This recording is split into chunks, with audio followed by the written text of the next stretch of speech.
मोहित ने अपनी नज़र वापस ली और धीरे धीरे ज़ारा को समझाया, मैं बस थोड़ा उत्सुक हूँ। मैंने तुम्हारे किनारे पहले कभी ऐसा व्यक्ति नहीं देखा। रात की हवा ज़ारा के बालों पर चली, उन्हें एक सुंदर चाप में घुमावदार कर दिया। ज़ारा ने जिस तरह अपना सिर हल्का सा उठाया, उससे मोहित का दिल धड़क उठा। हालांकि ज़ारा ने उन्हें उदासीनता से देखा और एक शब्द भी नहीं कहा। उन्हें लगा कि उन्हें मोहित को इतना समझाने की ज़रूरत नहीं है। उन्होंने पहले ही मोहित के सामने अपनी पहचान का काफ़ी खुलासा कर दिया था। मोहित एक अकेले विशाल बग थे जिसे उनकी बारीक और विस्तृत योजना में हल नहीं किया जा सकता था। वह हानिरहित था, लेकिन कार्यक्रम की ठोस दीवार में एक कमजोरी थी जिसे अनदेखा नहीं किया जा सकता था। ये देखकर कि ज़ारा केवल उन्हें हैरानी में देख रही थी, मोहित मुस्कुराए और जारी रखा, क्या गलत है? तुम क्या सोच रही हो? अगर तुम नहीं कहना चाहती तो तुम्हें ज़रूरत नहीं है। मैं तुम्हें मजबूर नहीं करूँगा। मोहित की समझ और कोमलता केवल ज़ारा के साथ दिखाई दी लगती थी। यह मेरी दादी थीं। मोहित ने अपना सिर घुमाया और आकाश में चांद को देखते हुए गर्मजोशी से कहा। ज़ारा दंग थी, लेकिन उन्होंने जल्दी से महसूस किया कि मोहित उनके सवाल का जवाब दे रहे थे। उन्होंने मेरी किस्मत पढ़ने के लिए एक शक्तिशाली मास्टर ढूंढी। संत घाटी के हरे पोशाक वाले औषधालय ही मेरे पैर पर पुरानी चोट का इलाज कर सकते हैं। इसलिए मैं संत घाटी चिकित्सा को लंबे समय से ढूंढ रहा हूँ। आज मोहित यहाँ आए, इसलिए मैं किसी भी सुराग को नहीं छोड़ूंगा। सौभाग्य से मुझे आखिरकार एक सुराग मिल गया। मोहित की आवाज़ बहुत धीमी थी, जैसे वह एक अच्छी कहानी बता रहे हों। हालांकि ज़ारा उनकी आंखों में फीकी और निराशाजनक रोशनी देख सकती थीं। उन्होंने अनगिनत खुशी और निराशाओं का अनुभव किया, लगता था यही वजह थी कि उनकी अभिव्यक्ति इतनी जटिल और उदासीन थी। संत घाटी चिकित्सा हमेशा से एक रहस्यमय जगह रही है। अगर किसी को सही रास्ता नहीं मिलता तो उनके करीब जाना बहुत मुश्किल होगा। दुनिया में बहुत सारे लोग उनकी मदद और उपहार चाहते थे। उनमें से अधिकांश दर्द में पीड़ित लोग थे। ज़ारा को उम्मीद नहीं थी कि मोहित उनमें से एक होंगे। हालांकि ये समझ में आता था। हालांकि मोहित धनी और शक्तिशाली थे, वह अपने पैर पर पुरानी चोट से परेशान थे। मैंने मोहित से सुना कि तुम्हारा संत घाटी चिकित्सा के साथ एक करीबी रिश्ता है। मुझे आश्चर्य है कि क्या तुम मुझे उनसे परिचय करा सकती हो? मोहित ज़ारा को देखने के लिए मुड़े और धीरे से पूछा। मोहित के शब्दों ने ज़ारा के विचारों को बाधित किया। वह होश में वापस आई और पूछने का ढोंग किया। मोहित ने बस कैजुअली कहा, और तुमने विश्वास किया? अगर मैंने तुम्हें बताया कि मेरा संत घाटी से कोई लेना देना नहीं है, तो क्या तुम उन पर या मुझ पर विश्वास करोगे? मोहित की आंखों में एक मुस्कान चमक गई, जैसे वह हंस पड़े। बातें पहले ही इस चरण तक विकसित हो चुकी हैं और तुम अभी भी इसे मुझसे छिपाना चाहती हो। अगर तुम्हारा संत घाटी से कोई लेना देना नहीं है तो तुम यहाँ क्यों हो? मोहित ने संकेत दिया कि यह नीलामी असाधारण और अच्छी तरह से छिपी हुई थी। अगर दवा खरीदने के लिए किसी को ढूंढने की जरूरत नहीं थी, तो ये केवल फार्मास्यूटिकल उद्योग से कोई हो सकता था। ज़ारा और उस पुरुष ने संत घाटी चिकित्सा की रक्षा करने के लिए कहा था। उनका संत घाटी से कोई रिश्ता कैसे नहीं होगा? कौन विश्वास करेगा? मैं जानती हूं कि तुम इलाज कराने के लिए उत्सुक हो, लेकिन दवा संत घाटी से नीले पोशाक वाला औषधालय केवल एक फार्मासिस्ट है। तुम इतने निश्चित कैसे हो कि वह तुम्हें ठीक कर सकता है? ज़ारा मोहित के सवाल से थोड़ी फंस गई थीं। उन्होंने एक पल के लिए रुकावट डाली, इससे पहले कि उन्होंने जारी रखा। इस पल ज़ारा को भी लगा कि वह इससे बचने की कोशिश कर रही थीं। मोहित की उपहास भरी नज़र देखने के बाद ज़ारा को अचानक थोड़ा निराश महसूस हुआ। मैंने नहीं कहा कि दूसरा पक्ष मेरा इलाज करने में सक्षम होगा, लेकिन जब तक मेरे पास फिर से खड़े होने की एक मामूली संभावना है, मैं हार नहीं मानूंगा। मोहित की आंखों में एक कोमल फिर भी निर्धारित रोशनी चमकी, जैसे उन्होंने ज़ारा को देखा और निश्चितता से कहा। ज़ारा खड़ी हो गई और आह भरी, ठीक है, मैं तुम्हारे साथ ईमानदार रहूंगी। मेरा संत घाटी के साथ कुछ संबंध है और मैं तुम्हें उनसे परिचय करा सकती हूँ। हम इसे इस तरह क्यों नहीं करते? तुम अपने पैर की हालत और लक्षणों को एक विस्तृत चिकित्सा रिपोर्ट में संकलित कर सकते हो और मैं इसे क्यूई को सौंप दूंगी। क्या ये काम करेगा? मोहित के पैर का इलाज करना असंभव नहीं था। ज़ारा मोहित के पैर की चोट में बहुत रुचि रखी थी। मो फैमिली ने अपना सारा पैसा खर्च कर दिया था, लेकिन वे अभी भी मोहित के पैर के लिए एक इलाज नहीं ढूंढ सके। क्या यह एक चुनौती नहीं थी? मोहित की फीनिक्स आंखें एक गहरे काले प्रकाश से भरी थीं, जैसे उन्होंने ज़ारा को लंबे समय तक घूरा। जैसे ही ज़ारा को संदेह हुआ कि उन्होंने कुछ खो दिया है, जिसके कारण मोहित उन पर सवाल जारी रखेंगे, मोहित ने हल्का सा सिर हिलाया और धीरे से जवाब दिया, ठीक है, मैं तुम्हें कल चिकित्सा रिपोर्ट दूंगा। इसके अलावा अगर औषधालय क्यूई को मुझसे कुछ करवाने की ज़रूरत है तो तुम मुझे सीधे भी बता सकती हो। ज़ारा ने राहत की सांस ली और जाने से पहले मोहित को एक ठीक है इशारा किया। वह एक पल के लिए रुकी, मुड़ी और मोहित को आज की घटनाओं को गुप्त रखने के लिए याद दिलाने वाली थी, लेकिन इससे पहले कि वह बोल पाती, मोहित ने उन्हें बाधित कर दिया। रहस्य, मैं जानता हूँ, चिंता मत करो, मैं किसी को नहीं बताऊंगा कि मैं तुम्हें आज यहाँ मिला। मैंने तुम्हारे और उस सज्जन के बारे में इस विला में सभी सर्वेलांस कैमरा को भी ढक दिया है। मोहित ज़ारा के दिमाग को पढ़ने में सक्षम लगते थे जैसे उन्होंने मुस्कान के साथ जवाब दिया। ज़ारा की हरकतें जम गईं। कुछ सेकंड बाद उन्होंने अपना गला साफ किया और अस्वाभाविक रूप से कहा, हाँ मैं हूँ। तुमने अच्छा काम किया है। अभी अभी जो किया उसके लिए धन्यवाद। मोहित हल्का सा मुस्कुराए और उन्हें सिर हिलाया। यश उनकी कार के सहारे झुके और ज़ारा को देखने के लिए चिढ़ाने वाली नज़र के साथ मुड़े। उन्होंने धीरे से पूछा, ये युवा मास्टर कौन है? उन्होंने आते ही हमारी इतनी मदद की है और तुम मुझे धन्यवाद भी नहीं देने देती। ये किस तरह का तर्क है? ज़ारा ने अजीब अभिव्यक्ति वाले अपने वरिष्ठ भाई को देखा और पूछा, वरिष्ठ भाई, तुम अभी भी ऊपर जाकर उन्हें धन्यवाद देना चाहते हो? क्या हमें अभी भी अपनी पहचान छिपाने की ज़रूरत है? मैं यह इसलिए कर रही हूं ताकि हम कोई दोष प्रकट न करें। आज का मामला बहुत सहज रूप से पूरा हो गया है और मुझे थोड़ा असहज महसूस हो रहा है। ज़ारा ने कसकर बंद कार की पिछली सीट के दरवाजे को देखा और त्योरी के साथ कहा, वरिष्ठ, जब तुम वापस जाओ तो तुम्हें इस व्यक्ति से ठीक से पूछताछ करनी होगी। कुछ भी मत छोड़ना। यश ने भी शैतान मास्क वाले पुरुष की दिशा में देखा। एक पल की चुप्पी के बाद वह ज़ारा की ओर मुड़े और कहा, मैंने अभी अभी उन पर सत्य बताने वाला पाउडर इस्तेमाल किया है। उन्होंने ये भी स्वीकार किया है कि वह आत्मा भक्षण ब्यूरो के बॉस हैं। कोई गलती नहीं है। ज़ारा दंग थीं। उन्होंने धीरे धीरे अपने होश वापस पाए और आश्चर्य में यश को देखा। वरिष्ठ, तुम इतने तेज हो। तुम सत्य उगलने वाले पाउडर का भी उपयोग कर रहे हो। यश ने चुपचाप सिर हिलाया। ज़ारा को देखने के बाद उन्होंने कहा, चूंकि तुम्हारे वरिष्ठ भाई पहले ही आ चुके हैं, तुम सीधे इस मामले को मुझ पर छोड़ सकती हो।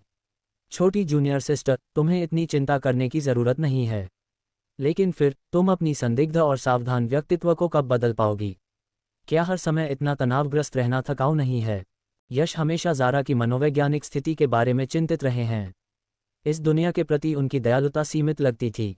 उन्होंने हमेशा अपने लाभ के लिए अकेले चीज़ें जारी रखी थीं। वह किसी चीज़ में विश्वास नहीं करती लगती थीं और कोई उनके करीब नहीं जा सकता था। उन्होंने और उनके मास्टर ने उनके करीब जाने से पहले एक लंबा समय बिताया था। जब वह अपनी जूनियर सिस्टर से फिर से मिले तो उन्होंने पाया कि वह अधिक खुशमिजाज हो गई थीं। अधिक विशिष्ट रूप से बोले तो वह अधिक लोकप्रिय थीं। क्यूई का उस व्यक्ति के प्रति रवैया अभी थोड़ा विशेष लगता था। कम से कम वह अतीत में दूसरों के इतनी करीब नहीं थी और उनके लिए दूसरों के पहने हुए कपड़े पहनना और भी असंभव था। जब ज़ारा ने अपने वरिष्ठ का सवाल सुना तो वह जानती थी कि वह उनके बारे में चिंतित थे, इसलिए उन्होंने मुस्कुराया और धीरे से कहा, मुझे इसकी आदत है। चलो पहले वापस चलते हैं। मेरी माँ शायद बेचैनी से इंतज़ार कर रही हैं। जब यश ने ये सुना तो उन्होंने हल्की आह भरी। क्या तुम्हें समझाने के लिए मेरे साथ वापस जाने की ज़रूरत है? आखिरकार, देर हो रही है। जैसे ही यश बोला, उन्होंने समय देखने के लिए अपना हाथ उठाया। ये लगभग आधी रात थी। ज़ारा ने सिर हिलाया और ड्राइवर सीट का दरवाज़ा खोला। उन्होंने अपने वरिष्ठ को समझाया, मेरे परिवार को फ़िलहाल मेरी पहचान नहीं पता है। तुम्हारे लिए जाना अच्छा नहीं है। अगर अगली बार मौका मिला तो मैं तुम्हें हमारे घर आमंत्रित करूंगी। ओह, क्या तुमने उन्हें सच्चाई नहीं बताई? तो तुम इस पूरे समय उनसे छिपा रही थीं। यश ने भी कार का दरवाज़ा खोला और ज़ारा के बगल में बैठ गए। उन्होंने उत्सुकता से पूछा। ज़ारा की आंखें अंधेरी हो गईं और उन्होंने एक गहरी आवाज़ में पूछा, वरिष्ठ भाई, क्या तुम्हें लगता है कि वे मुझे, जो रहस्यों से भरी हूँ, स्वीकार कर सकते हैं? मुझे डर है कि वे मुझसे घृणा करेंगे और सोचेंगे कि मैं एक झूठी हूँ। जब से ज़ारा HCT आई, उनके किनारे कोई दोस्त नहीं था जिससे वह विश्वास कर सकें और जिसके खिलाफ उन्हें सावधान रहने की ज़रूरत नहीं थी। आज यश के आसपास होने पर उनके पास एक सभ्य विश्वासपात्र था। ये देखकर कि ज़ारा ने कार शुरू कर दी थी, यश उन्हें देखने के लिए मुड़े। उनकी अभिव्यक्ति थोड़ी शांत थी और यश जानते थे कि उनकी जूनियर नाखुश थीं। वह थोड़ी देर के लिए चुप थे, फिर अपनी सीट पर पीछे झुक गए और आराम किया। तुम उनके बारे में बहुत अधिक परवाह करती हो, इसीलिए तुम अपने लाभ और नुकसान के बारे में इतना चिंतित हो। तुम उनके साथ कभी ईमानदार नहीं रही हो, तो तुम्हें कैसे पता कि वे इसे स्वीकार कर सकते हैं? मेरा सुझाव है कि तुम्हें खुद पर और उन पर अधिक आत्मविश्वास रखना चाहिए। प्यार दुनिया की सबसे बहादुर चीज़ है। वे वह परिवार हैं जिसे तुमने चुनने पर जोर दिया है। तुम्हें उन पर विश्वास करना चाहिए और तुम्हें खुद पर भी विश्वास करना चाहिए। ज़ारा ने यश के शब्दों को ध्यान से सुना और अचानक राहत महसूस की।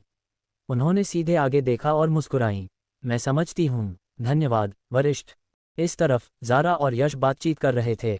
दूसरी ओर जैन फैमिली के सामने यार्ड में लिनन स्ट्रीट लाइट के नीचे एक बेंच पर बैठी थीं, एक भारी दिल से उनका इंतज़ार कर रही थीं।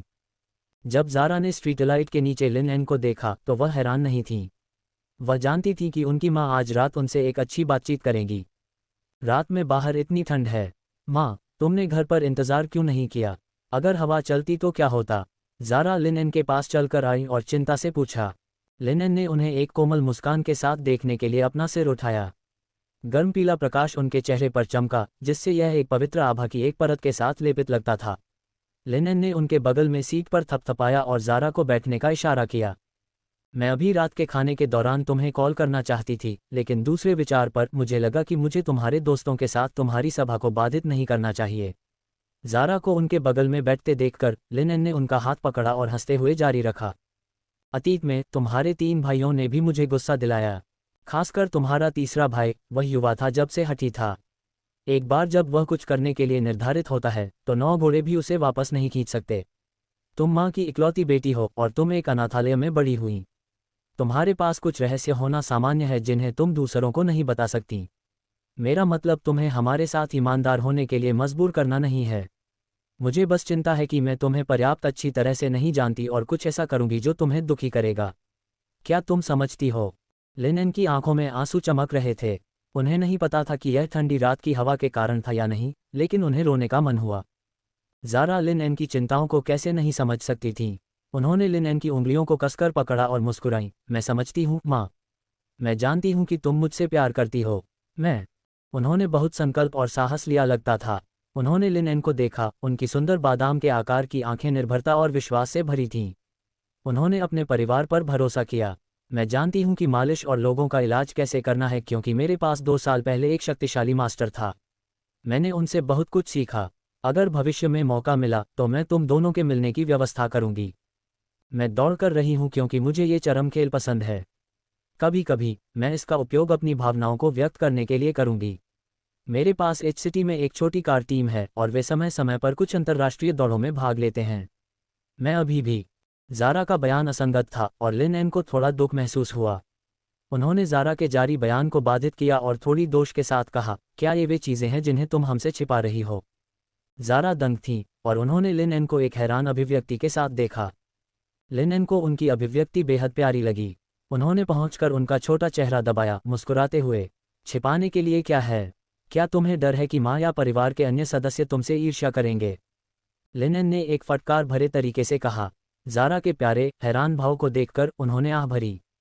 माँ जानती है कि तुम एक अच्छी बच्ची हो, लिन एन ने ईमानदारी से कहा। तुम्हें हमारे सामने कुछ भी छिपाने की ज़रूरत नहीं है। चूंकि मैंने तुम्हें अनाथालय में अपनी बेटी के रूप में चुना, ये कुछ ऐसा है जो मेरे जीवन में कभी नहीं बदलेगा। मैं तुमसे प्यार करती हूँ क्योंकि मैं तुम्हें एक व्यक्ति के रूप में प्यार करती हूँ। मुझे तुम्हारा व्यक्तित्व और चरित्र पसंद है, जो बाहरी चीज़ों के कारण नहीं बदलेगा। क्या तुम समझती हो? नासमझ बच्ची। मैं समझती हूँ माँ। लेकिन ज़ारा की आंखों में आंसू आ गए जैसे उन्होंने लिन एन को उत्सुकता से देखा और अधिक समझाने की इच्छा थी। अगर मैं भविष्य में तुमसे कुछ भी छिपा रही हूँ तो ये कुछ ऐसा नहीं है जो तुम दोनों को नुकसान पहुंचाएगा। क्या तुम अभी भी मुझे इस तरह माफ़ कर पाओगी माँ? लिन एन ने ये सुना तो हल्की त्योरी चढ़ाई। उन्होंने ज़ारा की आंखों में देखा और उनकी परेशानियां और दर्द देख सकती थीं। ऐसी अभिव्यक्ति उनकी उम्र की एक छोटी लड़की की नहीं थी। मैं जानती हूँ कि मेरी कीमती बेटी हमें कभी नुकसान नहीं पहुंचाएगी। लेकिन ये सबसे महत्वपूर्ण चीज़ नहीं है। हम तुम्हारी सुरक्षा और खुशी ज़्यादा चाहते हैं। तुम जो कह रही हो, क्या तुम खुद को अलग कर रही हो? लिन एन ने ज़ारा को चिंता से देखा और उत्सुकता से पूछा। ज़ारा ने लिन एन के शब्द सुनने के बाद उन्होंने कसकर गले लगाए बिना नहीं रह सकी। उन्होंने थोड़ी ताकत का इस्तेमाल किया जैसे उन्हें पूरी दुनिया का समर्थन मिल गया हो, और उनकी आवाज़ हल्की आंसुओं से भरी थी। धन्यवाद माँ, तुम्हारे शब्दों के साथ मैं अधिक खुश और राहत महसूस करूंगी। धन्यवाद, मैं तुमसे प्यार करती हूँ। लिन एन ज़ारा के कार्यों से चौंक गईं और केवल कुछ सेकंड के बाद ही प्रतिक्रिया दी। उन्होंने ज़ारा की पीठ पकड़ी और धीरे से कहा, नासमझ लड़की, तुम जो कुछ भी करो, हम हमेशा तुम्हारा समर्थन करेंगे। हम तुम पर विश्वास करते हैं, इसलिए दुखी मत होना। अगर तुम रोओगी तो तुम अच्छी नहीं लगोगी। ज़ारा को लगा कि उनके वरिष्ठ के शब्द पूरी तरह से सही नहीं थे। प्यार लोगों को जो दे सकता है वह दुनिया का सबसे कीमती साहस है। भले ही तुम सबसे दयनीय जीवन से गुजरे हो, यह अभी भी तुम्हें ठीक कर सकता है और तुम्हें महसूस करा सकता है कि इस दुनिया में अभी भी सच्चा प्यार और गर्मी है। जैन अपने भाई और पिता के पीछे घुटने टेके हुए था, ध्यान से अपनी माँ और बहन के बीच बातचीत सुन रहा था। वह भावुक था और अपनी आंखों के कोनों को पोंछ रहा था। उन्होंने महसूस किया कि उनके आंसू तेज हो रहे थे। क्या यह एक अच्छे अभिनेता होने की कीमत थी? जोरावर ने जैन की सिसकियों को सुना और उन्हें ऐसे देखा जैसे उन्होंने एक भूत देखा हो। उन्होंने धीरे से कहा, तुम्हें ज़रूरत नहीं है। माँ और बहन नहीं रो रही हैं, तो तुम क्यों रो रहे हो? जैन ने जोरावर को घूरा और एक धीमी आवाज़ में पलटकर जवाब दिया, मेरे बारे में क्या? क्या मैं थोड़ा भावुक नहीं हो सकता? छोटी बहन इतनी अच्छी तरह से व्यवहार करने वाली और प्यारी है, मेरी गरीब छोटी बहन। जोरावर मलिक के पैर झुकने से सुन्न हो गए थे। जब वह अपने दो बेटों को देखने के लिए मुड़े तो उन्होंने बिना एक शब्द के अपनी स्थिति बदल ली। वह कभी स्वीकार नहीं करेंगे कि यह इसलिए था क्योंकि वह बूढ़े थे। चुप रहो, तुम दोनों। अगर तुम छुपकर नहीं सुन सकते तो तुम्हें रखने का क्या फ़ायदा है? बटलर और चाची जानकी ने जैन फैमिली को अजीब ढंग से देखा, जो प्रवेश द्वार पर घुटने टेके हुए थे। वे क्या कर रहे हैं? मुझे नहीं पता। शायद मैडम फिर से खराब मूड में हैं, इसलिए बूढ़े मास्टर उन्हें खुश करने की कोशिश कर रहे हैं, बटलर ने जवाब दिया। चाची जानकी ने चौथी मिस के बारे में सोचा, जो आज दोपहर से घर नहीं आई थीं, और उनके दिल में एक अंदाज़ा था।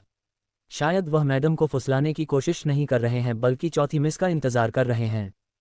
उन्होंने लंबे समय से समझ लिया था कि बूढ़े मास्टर और मैडम इस गोदली हुई बेटी को कितना संभाल कर रखते थे। चौथी मिस भी बहुत विचारशील और बहुत अच्छी थीं। इससे पहले कि चाची जानकी और बटलर अपनी बातचीत पूरी कर पाते, बूढ़े मास्टर और युवा मास्टर को दूरी में खोज लिया गया। लिनन ने अपने पति और बेटों को ज़मीन पर फैले हुए देखा और पूछा, तुम सब ज़मीन पर क्यों बैठे हो? क्या तुम गर्मी के लिए गले मिल रहे हो? ज़ारा, जो लिनन के बगल में खड़ी थी, ने भी मज़ेदार दृश्य देखा। जैन दर्दनाक अभिव्यक्ति के साथ अपने दूसरे भाई के शरीर पर गिर गया, जबकि जोरावर का हाथ उनके पिता की कलाई पकड़े हुए था। वे ताश के पत्ते के एक ढेर की तरह थे जो एक गेंद में गिर गए थे। ज़ारा के आंसू मुस्कान में बदल गए और उन्होंने असहाय ढंग से कहा, तुम लोगों को जल्दी से उठना चाहिए। चाची जानकी और बटलर अभी भी देख रहे हैं। जोरावर मलिक ने अपने दूसरे बेटे को दूर धकेल दिया और खड़े हो गए। उनका चेहरा अस्वाभाविक रूप से लाल था। उन्होंने अजीब ढंग से अपना गला साफ किया और कहा, मैंने देखा कि आज रात चांद सुंदर था, इसलिए मैं चांदनी में नहाने बाहर आने के बारे में सोचा। बुरा नहीं, बुरा नहीं।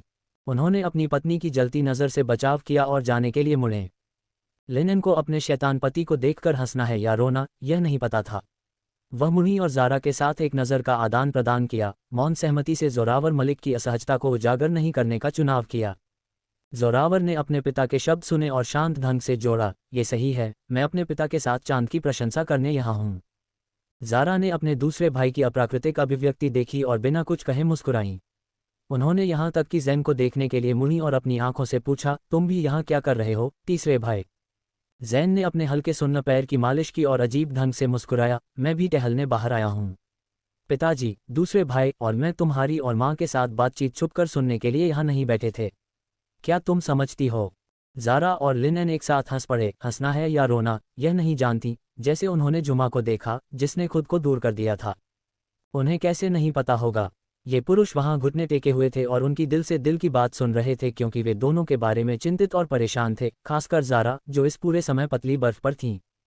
ये देखकर कि उनकी माँ और बहन खुश थीं, जैन ने एक राहत महसूस की। उन्होंने व्यर्थ में अज्ञानता का ढोंग नहीं किया, खुलासा किया कि उनके पिता ने गुप्त रूप से दो महिला पात्रों को छुपकर सुनने की योजना बनाई थी। ज़ारा ने लिनन का हाथ पकड़ा और दरवाजे से चलकर गईं। उन्होंने एक मीठी आवाज़ में लिनन से कहा, माँ, क्या मैं तुम्हारे नूडल्स का एक कटोरा खाने का अनुरोध कर सकती हूँ? मैंने अभी बाहर अच्छी तरह से खाना नहीं खाया। लिनन ने उनका छोटा चेहरा दबाया और प्यार से मुस्कुराई।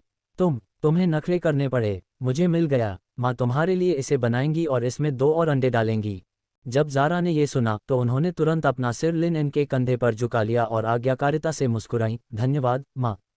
क्या तुम्हारा मतलब ऐसा है? ज़ारा ने लिनन को इतना मनोरंजित किया कि वह हंसने से नहीं रोक सकी और उनकी आंखों के कोने पर झुर्रियां अब और छिपी नहीं रह सकीं।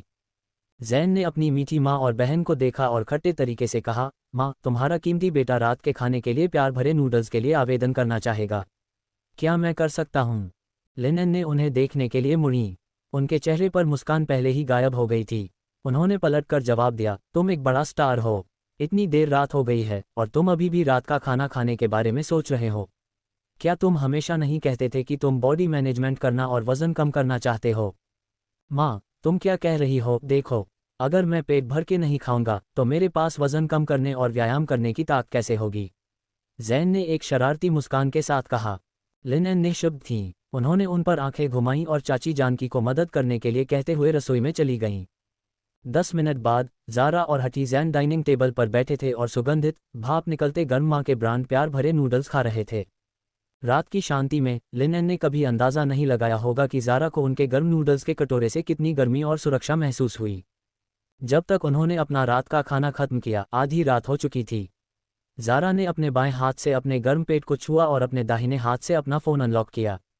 उन्होंने देखा कि वरिष्ठ यश ने उन्हें बहुत सारे संदेश भेजे थे और तुरंत उन्हें कॉल बैक किया। उनके वरिष्ठ भाई के स्वभाव के साथ वह आज रात सोने से पहले शैतान मास्क वाले पुरुष से निपटेंगे, इसलिए इस समय उनके वरिष्ठ भाई जरूर सोए नहीं होंगे। यकीनन कॉल बहुत जल्दी गुजर गया। यश की गर्म आवाज़ आई, कैसा है, क्या तुमने उनसे बात की? ज़ारा आरामदायक और खुश थी। हमने बातचीत की, मैंने अभी अभी कुछ नूडल्स खाए और अपने कमरे में वापस गई।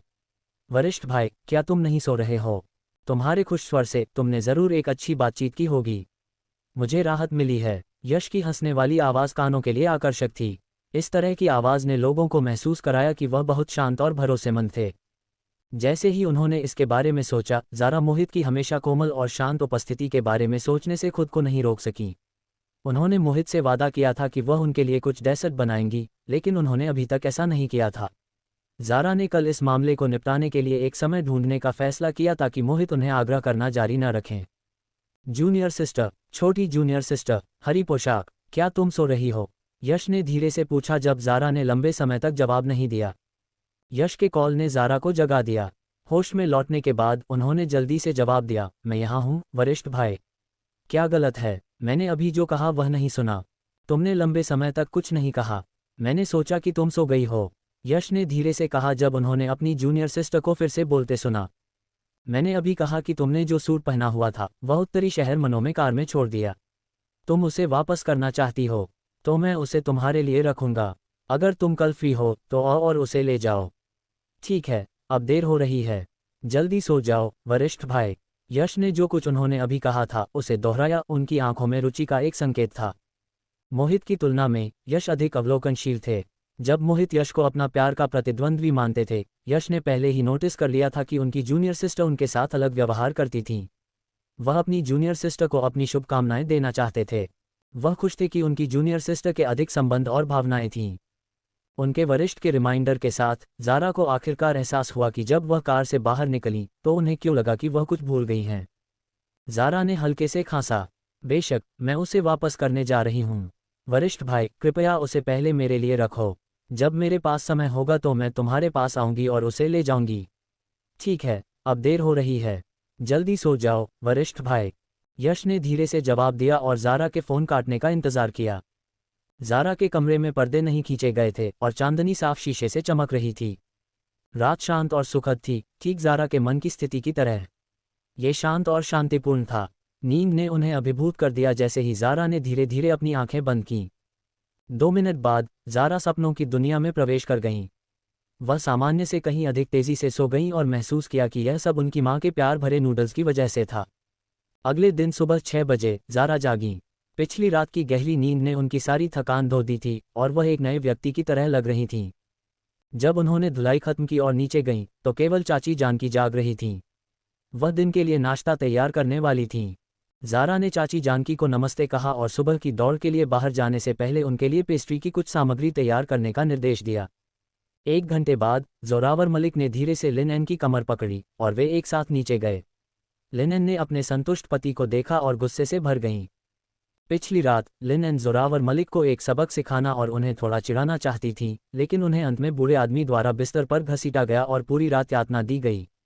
आज सुबह उनकी पीठ दर्द कर रही थी। लिनन ने जोरावर मलिक को घूरते हुए अपनी कमर मला। तुम बहुत शरारती हो, उन्होंने शर्म से डांटा। जोरावर मलिक ने उनका खंडन नहीं किया। इसके बजाय उन्होंने इस अंतरंग स्थिति का उपयोग लिनन के गुलाबी चेहरे को धीरे से चूमने के लिए किया। उनकी आंखों में मुस्कान और प्रशंसा छिपी नहीं जा सकती थी। जैन आलस्य से फैलाते हुए दरवाज़ा धकेलकर बाहर आया। जब उन्होंने ऊपर देखा तो उन्होंने अपने माता पिता को सीढ़ियों के शीर्ष पर छिपे हुए और चुंबन करते देखा। जैन अपने माता पिता के प्यार के सार्वजनिक प्रदर्शन पर निःशब्द था। वे अभी भी एकल कुत्ते थे, तो क्या ये थोड़ा बहुत ज़्यादा नहीं था? घर पर बच्चे अभी भी अल्पसंख्यक हैं। पिता और माँ, क्या तुम दोनों अपनी छवि के बारे में अधिक सजग हो सकते हो? एक बच्चे को बुरी चीज़ें सिखाना अच्छा नहीं है, जैन ने शरारती ढंग से कहते हुए जोरावर मलिक और लिनन पर आंख मारी। लिनन ने अपने छोटे बेटे का मजाक सुना और उसे घूरा। तुम जानते हो कि तुम एकल हो, ऐसे बड़े स्टार के लिए गर्लफ्रेंड न होना शर्मनाक है। क्या तुम यहाँ मेरी आलोचना करने की हिम्मत करते हो? मैं तुम्हें मारूंगी, क्या तुम विश्वास करते हो? जैन ने लिनन को देखा और कहा, मैं अपनी करियर को पहले रखना चाहता हूँ। केवल कुछ अच्छी फिल्में बनाकर और कुछ काम करके ही मैं मनोरंजन उद्योग में एक पैर जमा पाऊंगा। तब मैं एक वास्तविक बड़ा स्टार बनूंगा। इसकी बात करना लिनन को थोड़ा गुस्सा दिलाता है। उन्होंने अपने पति को धकेल दिया जो उनसे चिपके हुए थे और अपनी कमर पर एक हाथ रखकर जैन को देखा। करियर और प्यार के बीच कोई संघर्ष नहीं है। मेरे साथ मूर्ख बनने का नाटक मत करो। तुम अब जवान नहीं हो। एक रिश्ते में होना बुरी बात नहीं है। ये सुनकर जैन ने आश्चर्य में कहा, माँ, मैं केवल 20 साल का हूँ। अगर तुम्हें बहू पाने की इतनी जल्दी है तो तुम बड़े भाई और दूसरे भाई को क्यों नहीं उकसाती? मैं धमकाने में आसान हूँ, है ना?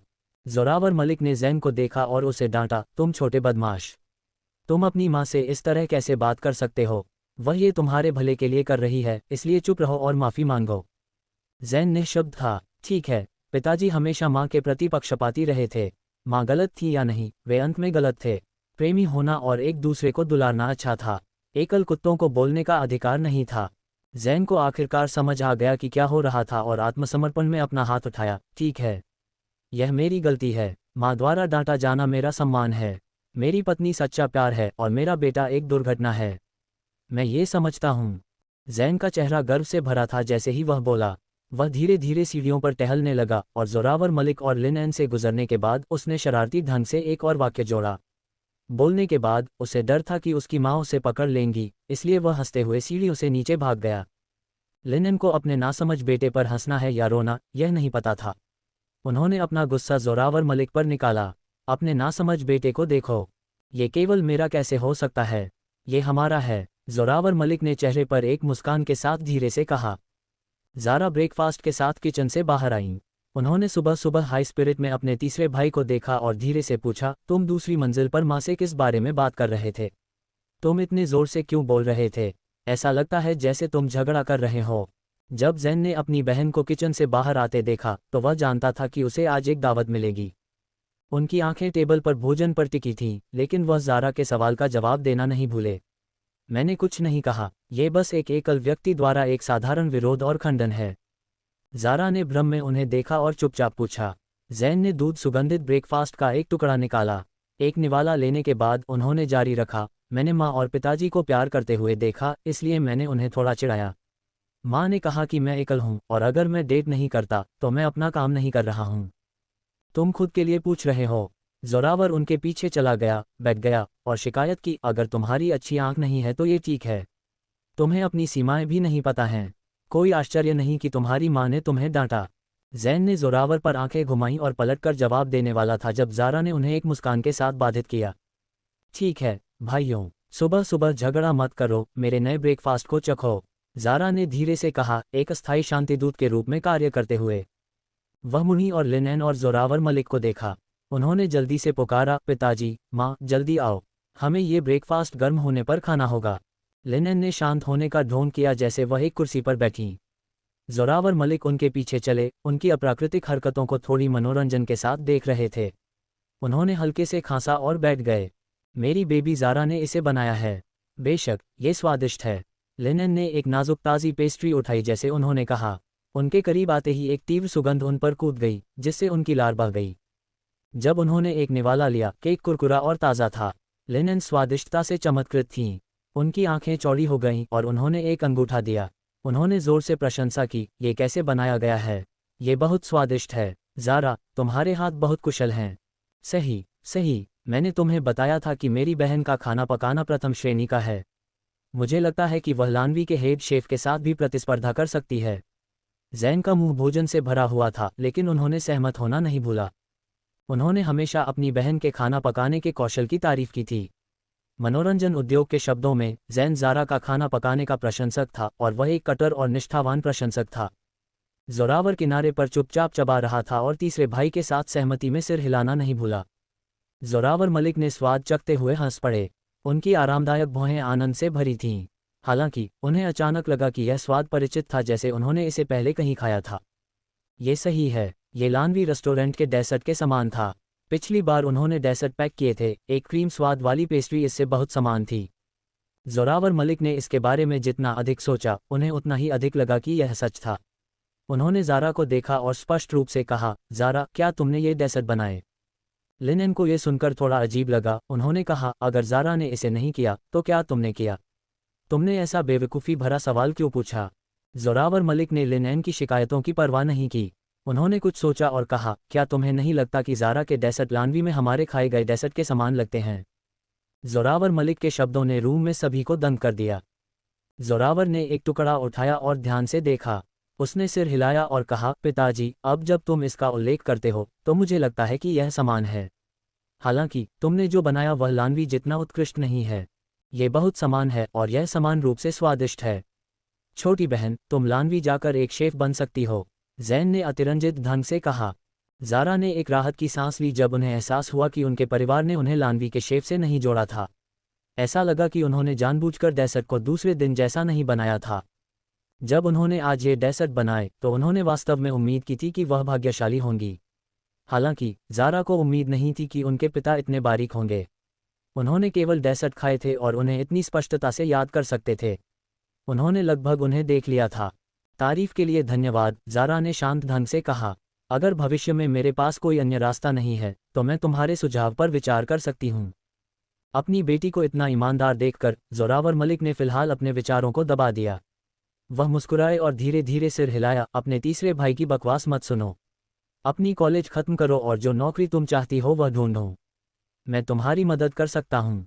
ज़ारा आज्ञाकारिता से मुस्कुराई और सिर हिलाया, हाँ, मैं जानती हूँ। धन्यवाद पिता।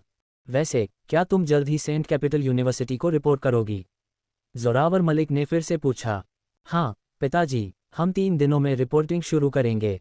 तीसरे भाई और दूसरे भाई ने कहा कि वे मुझे भेजेंगे, इसलिए तुम्हें मेरी चिंता नहीं करनी पड़ेगी।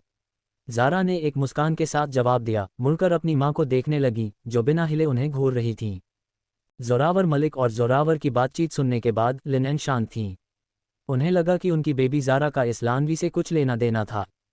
जैसा कि सभी जानते थे, सभी के खाना पकाने की तकनीक और शैलियाँ अलग थीं। दो पूरी तरह से अलग लोगों को कुछ ऐसा बनाने के लिए कहना आसान नहीं था जो इतना समान हो। सबसे अधिक संभावना ये थी कि ज़ारा वह शेफ थी जिन्होंने दूसरे दिन उन्हें पश्चिमी डेसर्ट बनाए थे। लिनेन अपने विचारों से चौंक गईं और ध्यान से याद करना शुरू कर दिया। जब वे उस दिन लानवी में थे, ज़ारा वास्तव में लंबे समय के लिए चली गई थीं। लिनेन के पास तब इसके बारे में सोचने का समय नहीं था, लेकिन अब जब उन्होंने किया तो क्या इनाम निकालने में इतना अधिक समय लगेगा? जब जोरावर ज़ारा को ढूंढने नीचे गए तो उन्होंने ज़ारा को लॉटरी निकालते हुए अपनी आंखों से नहीं देखा। इसका मतलब था कि किसी ने नहीं देखा था कि ज़ारा ने तब क्या किया था। साथ ही उस दिन जोरावर मलिक के ऑफिस में मोहित ने अचानक उन्हें धन्यवाद दिया और कहा कि उनके बेटे ने उन्हें एक लानवी सदस्यता कार्ड दिया था। लिनेन के ज्ञान के अनुसार उनके बेटे और मोहित करीब नहीं थे, इसलिए उपहार बहुत महंगा लगता था। ये यहाँ तक कि थोड़ा खुशामदी भी हो सकता था। आरव मलिक कोई ऐसा नहीं था जो अपनी सीमाएं नहीं जानता था। उन्होंने कल उनसे बातचीत करते समय ज़ारा से इसके बारे में पूछना भूल गई थीं। ऐसा लगता था कि उन्हें आरव मलिक को कॉल करके इसकी पुष्टि करनी पड़ी। अगर यह वह थे जिन्होंने किसी को ये करने के लिए कहा तो ये ठीक होगा।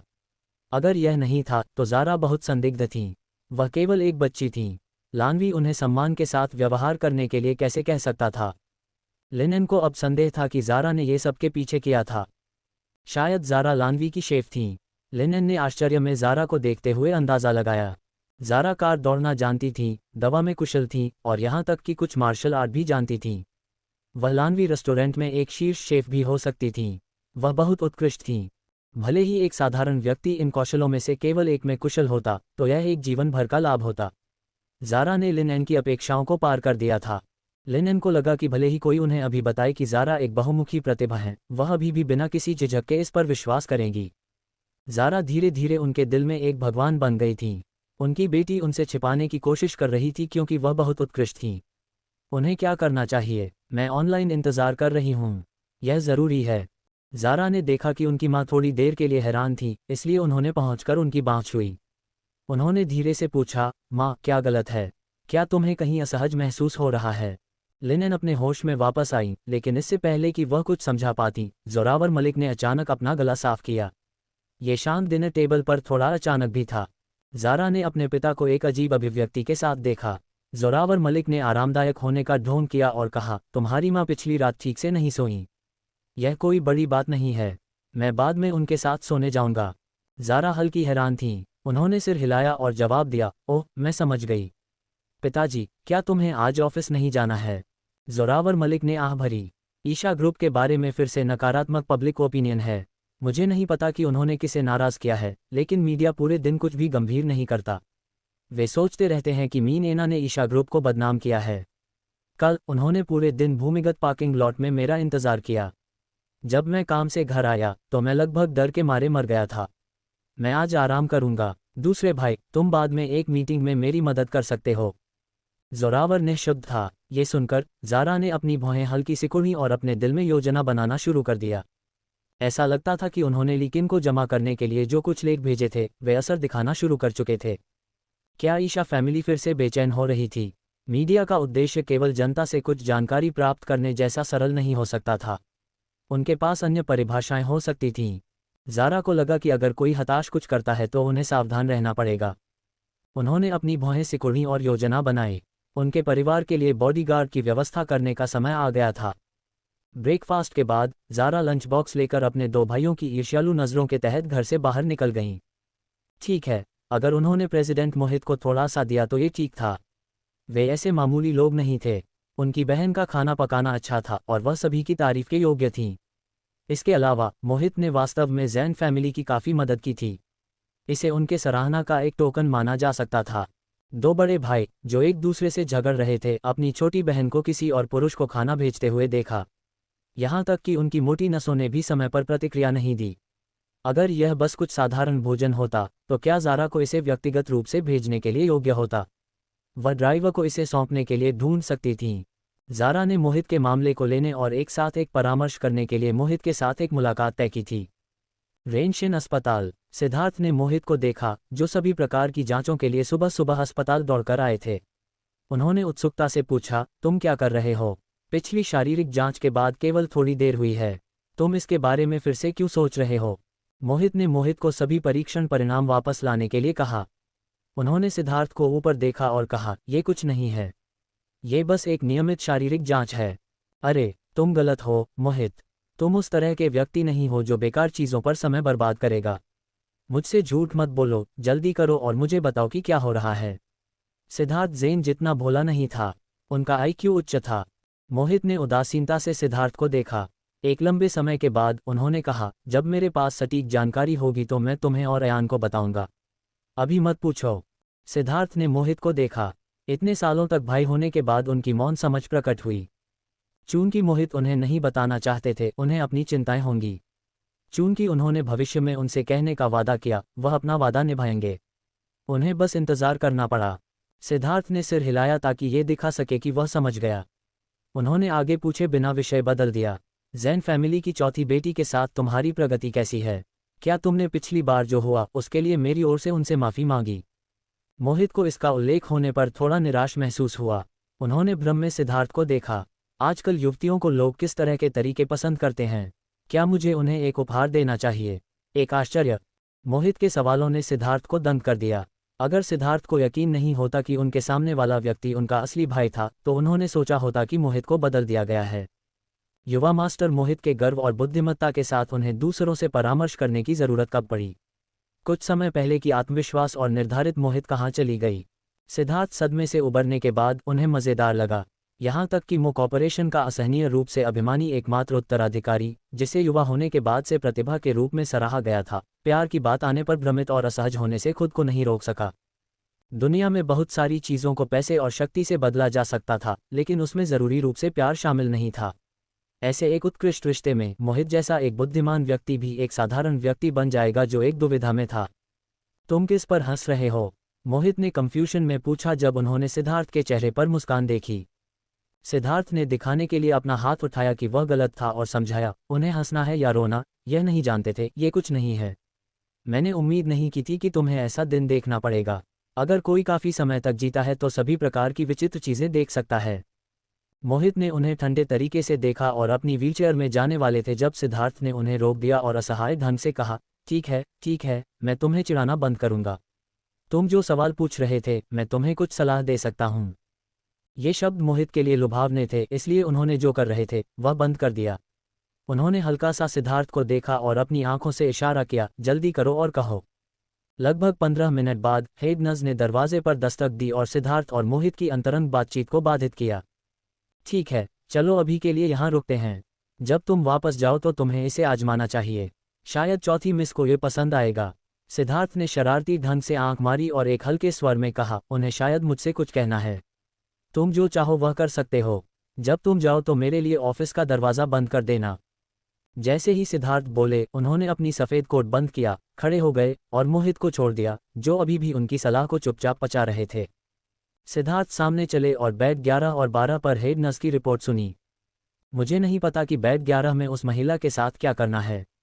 एक ऐसी अनुचित व्यक्ति कैसे हो सकता है जो अपनी सीमाएं नहीं जानती। मुझे नहीं पता कि उपनिदेशक झांग इन लोगों को कैसे सह सकते हैं, उनका गुस्सा बहुत अच्छा है। हेडनज ने जुमा के बारे में शिकायत की और डॉक्टर झांग के अच्छे गुस्से की तारीफ करना नहीं भूली।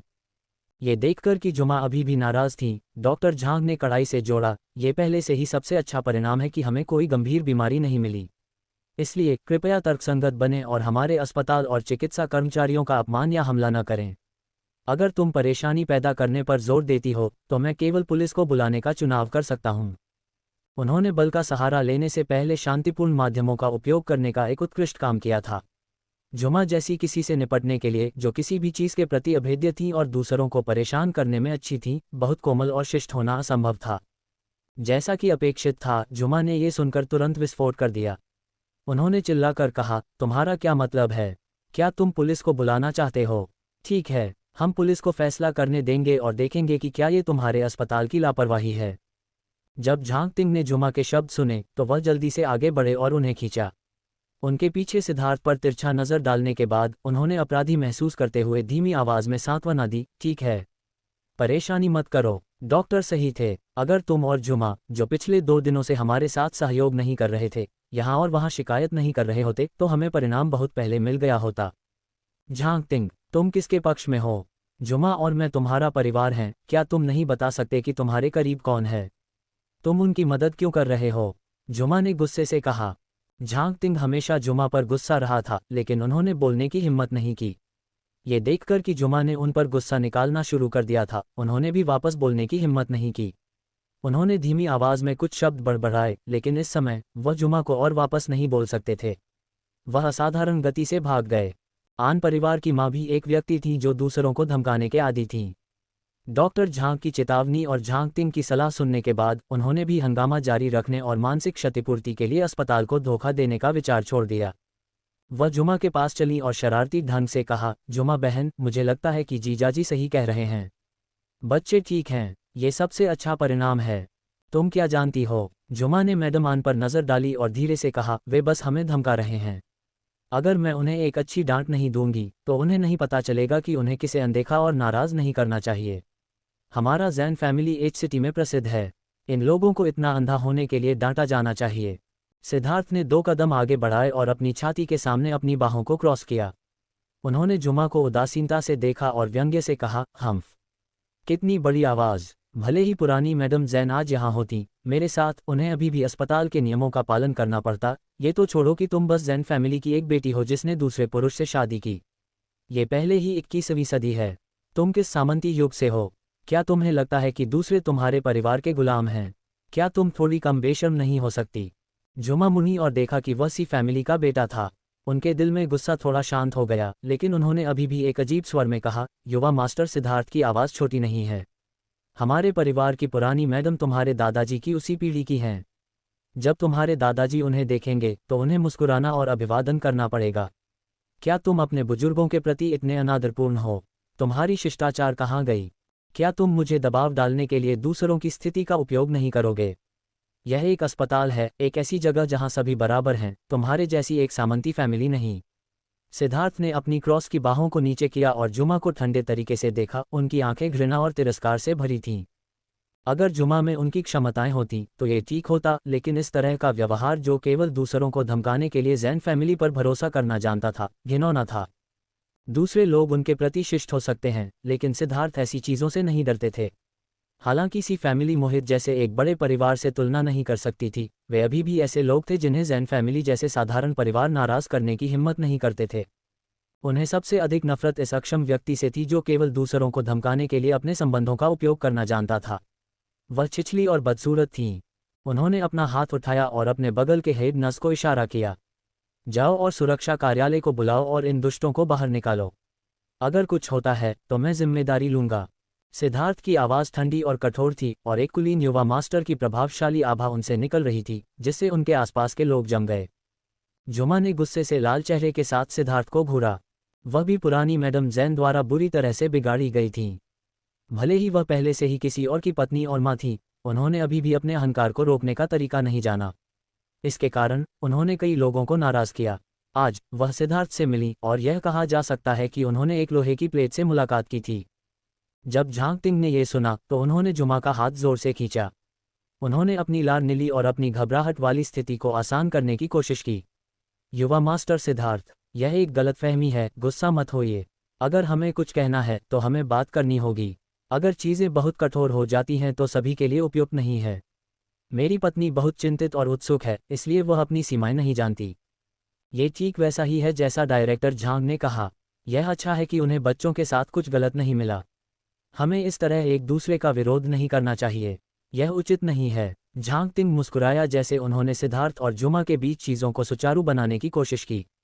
यह मामला कोई बड़ी बात नहीं था, ये बस इतना था कि जुमा दूसरे दिन डॉक्टर झांग के शब्दों से डर गई थी। कुछ दिनों के बाद उन्हें एहसास हुआ कि डॉक्टर झांग जानबूझकर उनके साथ खेल रहे थे। जुमा क्रोधित थी, यही वजह है कि वह सुबह सुबह डॉक्टरों और नर्सों पर गुस्सा निकालने के लिए मिसेज आन को ला आई थीं। डॉक्टर झांग बाद में पहुंचे और जैसे ही उन्होंने वार्ड में प्रवेश किया और कुछ शब्द कहे, जुमा ने उनकी नाक पर उंगली रखी और उन्हें डांटा। संयोग से सिद्धार्थ ने भी इसे देखा था।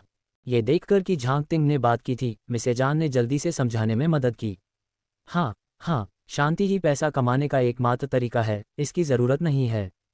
चलो दोनों एक कदम पीछे हटते हैं। जैसे ही वह बोली, उन्होंने डॉक्टर झांग को देखने के लिए मुड़ी। उनके चेहरे पर अभिव्यक्ति पहले से पूरी तरह से अलग थी। वह मुस्कुराई और कहा, चूंकि यह पुष्टि हो गई है कि हम ठीक हैं, डायरेक्टर झांग कृपया हमें डिस्चार्ज कराने में मदद करें। हम कुछ दिनों से यहाँ इंतज़ार कर रहे हैं और घर जाकर अच्छी तरह से आराम करना चाहते हैं।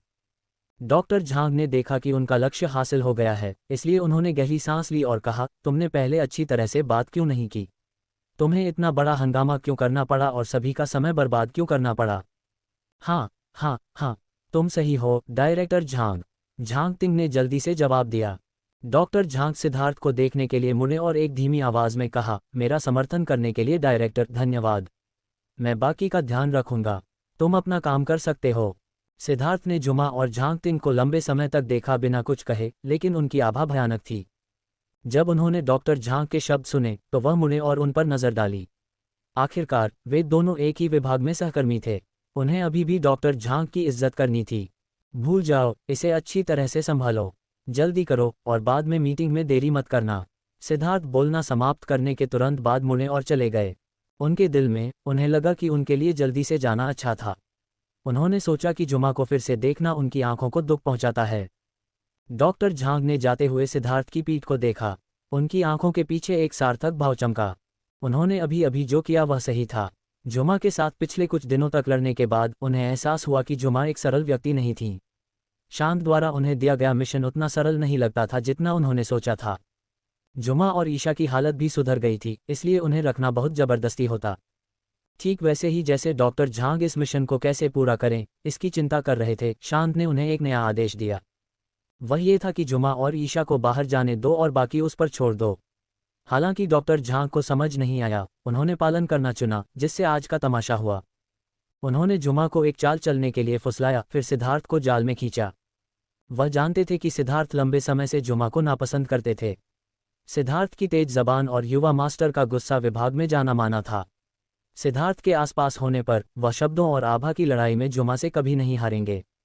बेशक डॉक्टर झांग का युवा मास्टर का गुस्सा नकारात्मक तरीके से नहीं था, बल्कि यह कहना था कि वह शक्ति से नहीं डरते थे और उन लोगों से निपटते थे जो हार मानने से इनकार करते थे।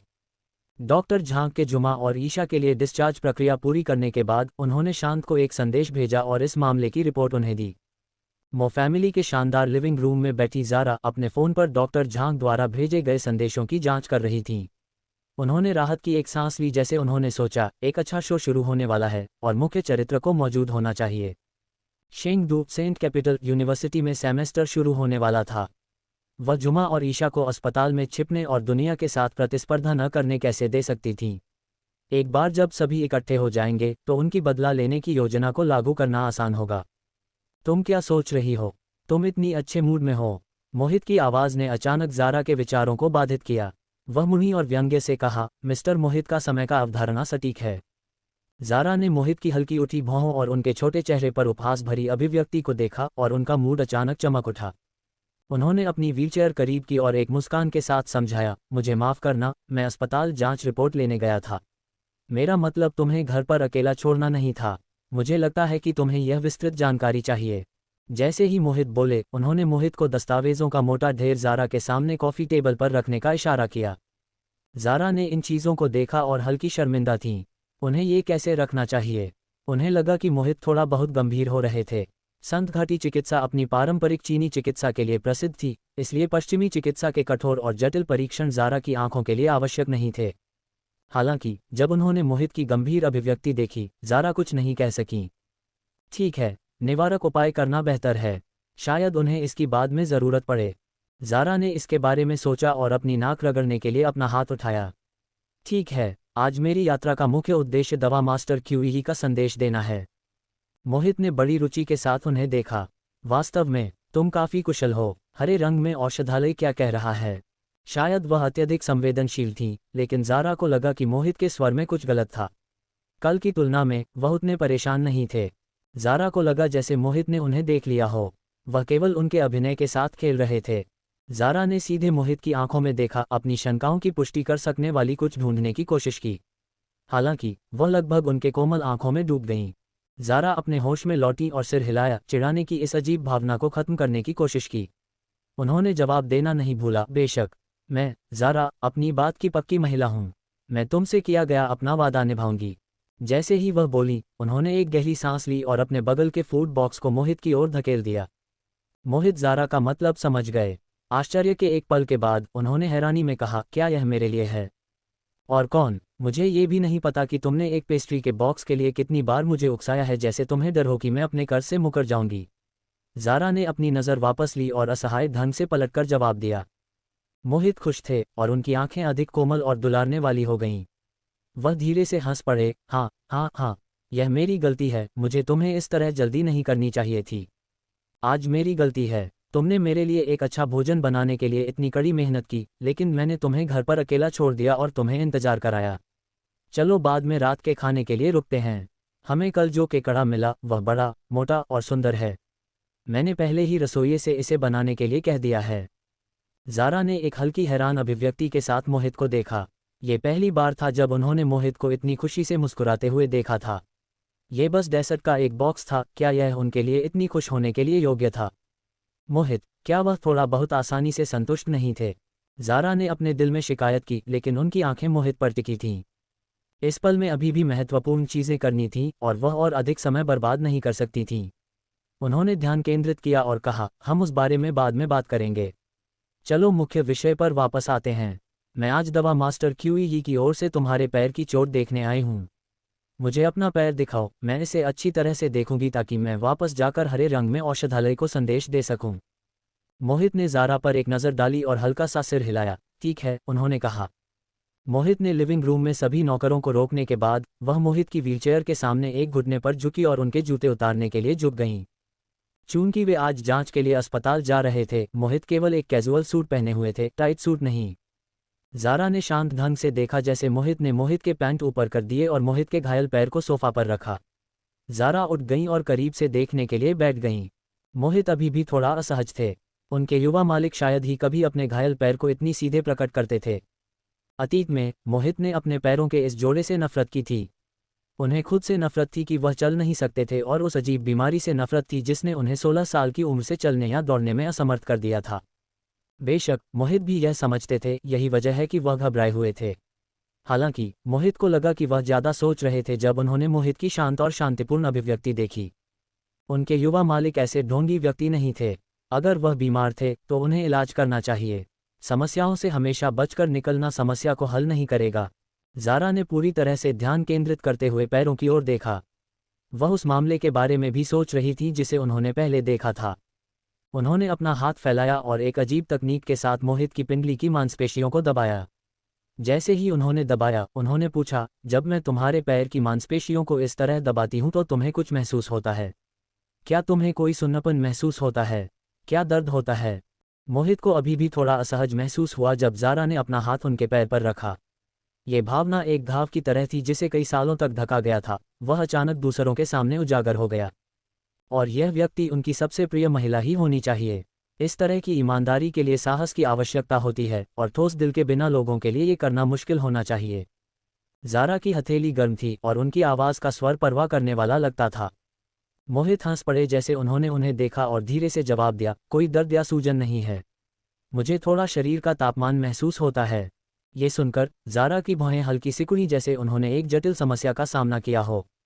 पिछली बार जब उन्होंने अपने पिताजी के ऑफिस में मोहित की मालिश की तो उनके पास मोहित के घायल पैर को देखने का समय नहीं था।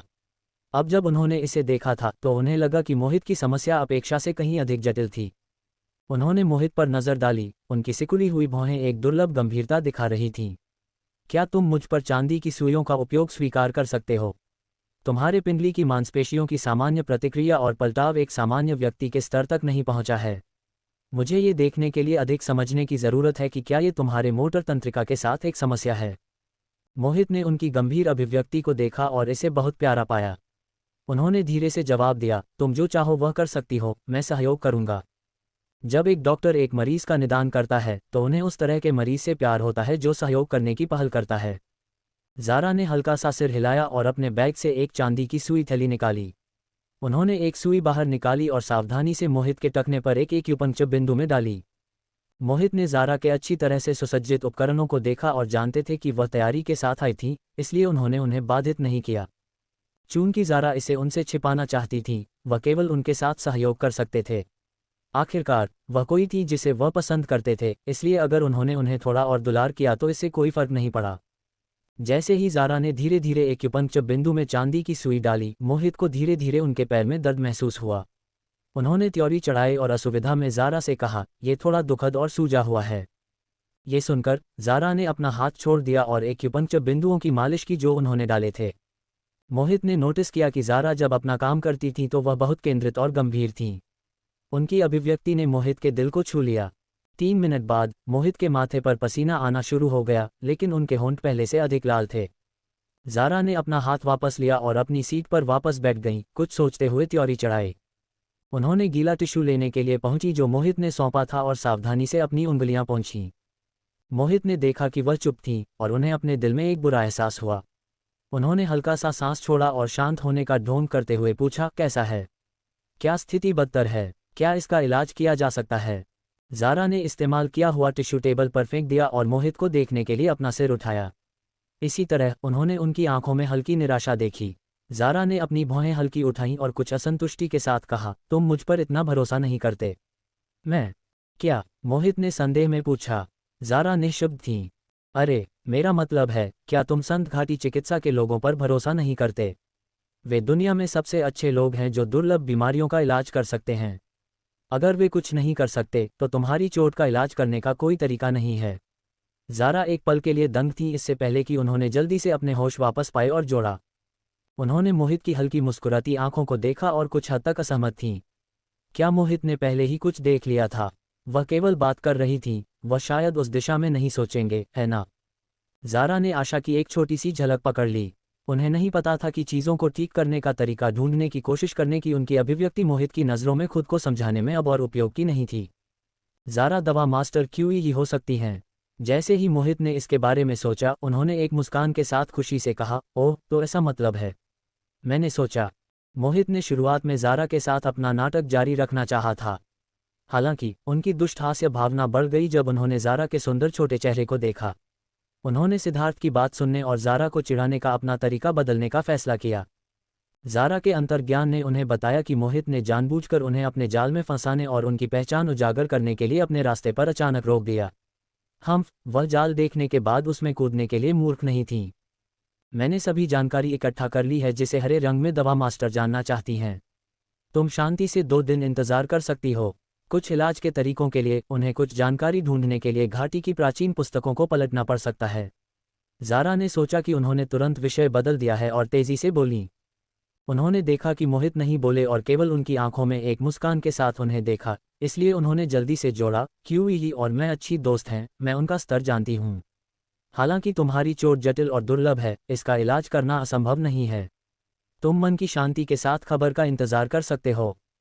मोहित की मदद से मोहित ने पहले ही अपने जूते और मोजे पहन लिए थे। उन्होंने अपनी आंखें उठाईं और ज़ारा को कोमलता से देखा। एक लंबे समय के बाद उन्होंने सिर हिलाया और कहा, ठीक है, मुझे मिल गया। उन्हें धन्यवाद कहना। ज़ारा को लगा कि मोहित ने उनके भेष को देख लिया है। उनकी आंखें खुशी और यहाँ तक कि थोड़ी चिढ़ाने वाली थीं। ज़ारा ने आह भरी और असहाय ढंग से सोचा, भूल जाओ, स्मार्ट लोगों से निपटना मुश्किल है। मोहित जैसे एक चरित्र का तो जिक्र ही नहीं, जो इतने बुद्धिमान थे कि वह लगभग शैतानी थे। ये केवल समय की बात थी, इससे पहले कि वह गिर जाती। जब तक उन दोनों में एक मौन समझ थी, ये ठीक होगा। उन्होंने विश्वास किया कि मोहित कभी उस शपथ को धोखा नहीं देंगे जिसे उन्होंने लिया था। पवित्र युवती क्यूई एक दयालु और शुद्ध व्यक्ति हैं, मुझे नहीं पता कि मैं उनकी महान दयालुता के लिए मिस्टर मोहित को कैसे चुकाऊं। मोहित ज़ारा के करीब झुके और हंस पड़े। ज़ारा, तुम्हें क्या लगता है कि मुझे उन्हें कैसे चुकाना चाहिए? ज़ारा हल्की हैरान थी। इसका क्या मतलब था? क्या वह जानबूझकर उनके साथ खेल रहे थे? क्या वह पहले ही नहीं जानते थे कि वह क्यूई थीं? क्या वह अब ये पूछकर उन्हें चिढ़ा रहे थे? संत घाटी के इलाज करने वाले सभी दयालु दिल वाले हैं, मुझे नहीं लगता कि वे मिस्टर मोहित से वापस कुछ मांगेंगे। ज़ारा ने जवाब दिया। मोहित ज़ारा के करीब चले गए और धीरे से कहा, हम थोड़ी देर से दोस्त हैं। तुम अभी भी मिस्टर मोहित यह और मिस्टर मोहित वह क्यों कह रही हो? मैं तुमसे कुछ साल बड़ा हूं ताकि तुम मुझे भविष्य में बड़ा भाई बुला सकती हो। ज़ारा थोड़ी निःशब्द थी। यह आदमी फिर से उनके साथ फ्लर्ट करना शुरू कर रहा था और वह मोहित के सामने कर रहा था। हालांकि जब उन्होंने मोहित की कोमल आवाज़ सुनी तो ज़ारा अपनी आंखें नहीं घुमा सकीं। उन्होंने अपना सिर घुमाया और उन्हें नहीं देखा। हालांकि उनका दिल गड़बड़ी में था और उन्हें बताया कि वह पूरी तरह से शांत नहीं थीं। ज़ारा ने एक सांस छोड़ी और मुस्कान मजबूर की। मेरे पास पहले से ही पर्याप्त भाई हैं। मुझे तुम्हारी ज़रूरत नहीं, प्रेसिडेंट मोहित। चलो इसे भूल जाते हैं। मोहित हंस पड़े और उन्हें चिढ़ाया, तो क्या एक बड़ा भाई होना अच्छा नहीं है? या अगर तुम्हें यह मुश्किल लगता है तो तुम मुझे भविष्य में मेरे नाम से पुकार सकती हो। मैं नहीं चाहता कि हम इतने दूर हों। मोहित केवल अपना दंग अभिव्यक्ति छिपाने के लिए सिर नीचे कर सकते थे। क्या अभी कुछ हुआ? क्या युवा मास्टर जैन फैमिली की चौथी मिस पर हमला कर रहे थे? सीधा गेंद तरीका एक स्पष्ट और सटीक लक्ष्य रखता था। ओह मेरे गॉड, इस दुनिया को क्या हुआ? युवा मास्टर ऐसे कैसे बन गए? उनका कोमल और परिष्कृत युवा मास्टर, जो हमेशा अपने दिल के अंत में होता, कहाँ गया? स्वाभाविक रूप से मोहित के आंतरिक विचारों को नहीं सुन सकते थे। उन्होंने चुपचाप ज़ारा की जमी हुई अभिव्यक्ति को देखा और सोचा कि क्या उन्होंने बहुत ज़्यादा बल का उपयोग किया था और बहुत दूर चले गए थे। हालांकि सिद्धार्थ बहुत रिश्तों में थे, उन्होंने उन्हें जो चालें दी थीं वे अधिकांश बहुत अच्छी नहीं थीं। ये सोचना कि उन्होंने सिद्धार्थ ने अभी जो कुछ कहा वह सब गंभीरता से नोट किया था। ये पता चला कि यह सब व्यर्थ था।